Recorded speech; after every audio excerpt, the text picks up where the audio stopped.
तुर्की ने पाकिस्तान को बड़ा झटका दिया है। ये सऊदी अरब से खबर आ रही है। ये कहा जा रहा था कि तुर्की जो है वो और पाकिस्तान बहुत करीबी हैं। ऑपरेशन सिंदूर में देखा भी था आपने कि ऑपरेशन सिंदूर में किस ढंग से तुर्की ने पूरा ड्रोन एमुनिशन सप्लाई किया था, और जितने ड्रोन भारत के खिलाफ यूज हुए थे उस लड़ाई के दौरान 3 दिन में, वो लगभग सारे के सारे वो तुर्की के बने हुए थे। और तुर्की का पाकिस्तान ने प्रस्ताव रखा था एक इस्लामिक नाटो का, जिसमें कहा था कि तुर्की भी शामिल हो जाए। और इस्लामिक नाटो बनाने के पहले ये तैयारी थी कि सऊदी अरब और पाकिस्तान और तुर्की ये तीनों मिलकर के एक सामरिक जो है सुरक्षा समझौता करें जो इस्लामिक नाटो की तरह हो, और बाकी ये तीनों देश मिलकर बाकी देशों को जोड़ें और जितने इस्लामिक देश हैं सब उसमें शामिल हो जाएं। अब था क्या कि उसको तो इस्लामिक नाटो तो पहले खारिज कर दिया, और वो खारिज कर दिया था यूएई ने। यूएई के जो राष्ट्रपति भारत आए थे और केवल 3 घंटे भी कम समय रुके प्रधानमंत्री के साथ, जो डील किया और जो सामरिक समझौता भी उसमें शामिल है, तो उसके बाद ये साफ साफ हो गया कि अब कभी इस्लामिक जो नाटो की बात है वो पाकिस्तान के परवान नहीं चढ़ पाएगी। पाकिस्तान ने सोच रहा था कि उसके पास परमाणु हथियार है और एक परमाणु अम्ब्रेला वो उपलब्ध करवाएगा। सऊदी अरब के पास पैसे हैं, जो हथियार हैं अत्याधुनिक हथियार, जो कि नाटो का सदस्य है वो टर्की, और तुर्की नाटो का सदस्य होने के कारण उसके पास अत्याधुनिक हथियारों की बहुत सारी फैक्ट्री हैं और वो अच्छा बनाता है वो, और नाटो का सदस्य जैसे है तो टेक्नोलॉजी भी उसको नाटो की मिली हुई है। वो चाहता कि वो पाकिस्तान की इच्छा थी कि वो तुर्की जो है वो उसके हथियार हो, सऊदी अरब का पैसा हो और परमाणु बम पाकिस्तान का हो। इससे पाकिस्तान को फायदा ये था कि पाकिस्तान को भी पैसे मिलते सऊदी अरब से, इसी बहाने पैसे देता सामरिक के लिए। और सुरक्षा का जो खतरा हुआ था ऑपरेशन सिंदूर के दौरान, जो लगा था कि भाई भारत 3 दिन में जिस ढंग से बिल्कुल उसे पंगु बना दिया था, तो ऐसे में भारत अब आगे ऑपरेशन सिंदूर को फिर शुरू करने में हिचकेगा अगर ये समझौता हो जाता है तो। लेकिन वो नहीं हुआ, और कल अरब लीग के सारे देश, 22 देश हैं अरब कंट्रीज, और अरब लीग में वो सब हैं, वो सब के सब विदेश मंत्री भारत में थे। प्रधानमंत्री मोदी से भी उनकी मुलाकात हुई और उसमें काफी सारी बातचीत उनकी हुई है, और ये लेके बातचीत उसमें है कि कैसे हम अपनी जो क्या कहते हैं इकोनॉमिक जो एक्टिविटीज हैं, दोस्ती है, वो गाढ़ी करें। एनर्जी सिक्योरिटी पे बातचीत विशेष रूप से हुई है, क्योंकि भारत का कहना है कि भाई उसका जो एनर्जी है, खासतौर पे तेल और गैस है, उसकी सप्लाई में कमी नहीं चाहिए। उसमें कतर भी है जहां सबसे अधिक गैस हमारे पास आता है, उसमें यूए भी है, उसमें सऊदी अरब भी है, तमाम सूडान और लीबिया तक के देश हैं, फिलिस्तीन भी उसमें है।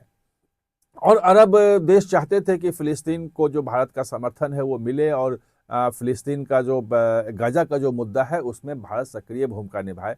भारत ने, प्रधानमंत्री ने आश्वस्त किया कि भाई फिलिस्तीन के लिए भारत के दरबार हमेशा सहानुभूति का है, और जो सहायता फिलिस्तीन को दिया जा रहा है वो दिया जाता रहेगा। अरब के देश चाहते थे कि भाई भारत जो है मोदी अपना इन्फ्लुएंस का यूज करें इसराइल को, और गाजा में जो शांति आनी है उसमें बेहतर फिलिस्तीनियों के लिए अच्छा डील मिले। वैसे उसमें एक अलग से बोर्ड ऑफ पीस बना दिया है ट्रंप ने, उसमें भारत को आमंत्रित किया है। भारत ने अभी उसमें हाथ नहीं भरी है। बाकी 22 देश जो थे, जब वो इकोनॉमिक मीटिंग हो रही थी वर्ल्ड इकोनॉमिक फोरम की, तो उसमें मीटिंग हुई थी, उसमें पाकिस्तान भी उसमें था, और उसको लेके पाकिस्तान के खिलाफ जो है वो रोष भी है, पाकिस्तान के भीतर उपज रहा है, क्योंकि अमेरिका और इजराइल ने मिलकर के जो बोर्ड ऑफ पीस बनाया है, वो कहीं ना कहीं से उनका लोगों का मानना है कि एक तरह से अगर उसमें पाकिस्तान शामिल हो गया तो इजराइल को मान्यता दे देगा, क्योंकि इजराइल को अभी तक पाकिस्तान ने मान्यता नहीं दी है।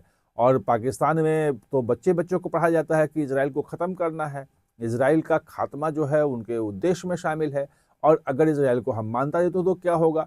ये तमाम चीज़ों के बीच में तुर्की से जो उम्मीद थी पाकिस्तान को, वो उम्मीद ध्वस्त हो गई है।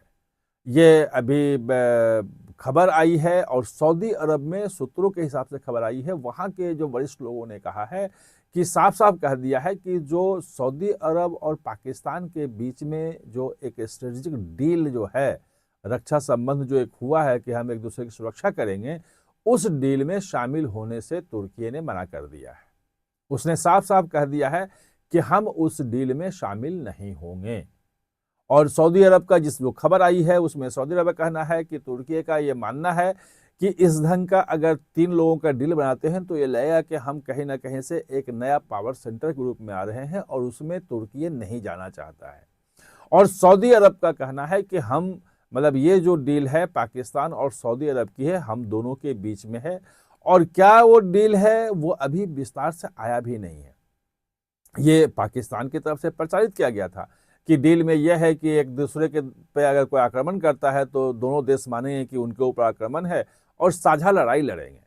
लेकिन बात वही है कि डील होने के बाद अफगानिस्तान से झगड़ा हो गया और अफगानिस्तान ने जो है वो उसकी सीमा पे हमला किया, उसके सैनिकों को मारा, उनके जो टैंक ले गए, तमाम चीज़ें हुई। लेकिन सऊदी अरब ने उससे बिल्कुल दूरी बना ली और कहा कि हम उसमें नहीं आएंगे, यानी कि उस डील का कोई मतलब नहीं रह गया था।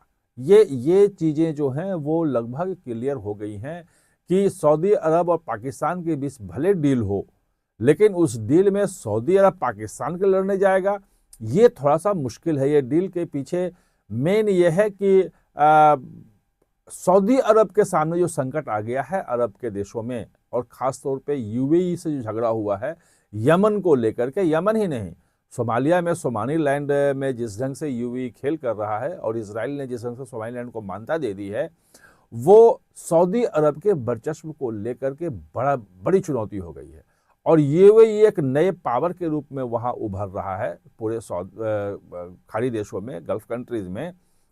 और सऊदी अरब चाहता है कि अगर पाकिस्तान साथ होगा उसके, तो एक उसको चेकमेट मिलेगा और वो सऊदी अरब से जो खतरा है कम होगा। वैसे भी यमन में जो झगड़ा चल रहा था तो पाकिस्तानी सेना जो है वहाँ पे भेजी थी सेना और तैनात है वहाँ पे। जनरल बाजवा जो हैं वो उसके प्रमुख हैं, जो रिटायर्ड जो पूर्व सेनाध्यक्ष हैं पाकिस्तान के।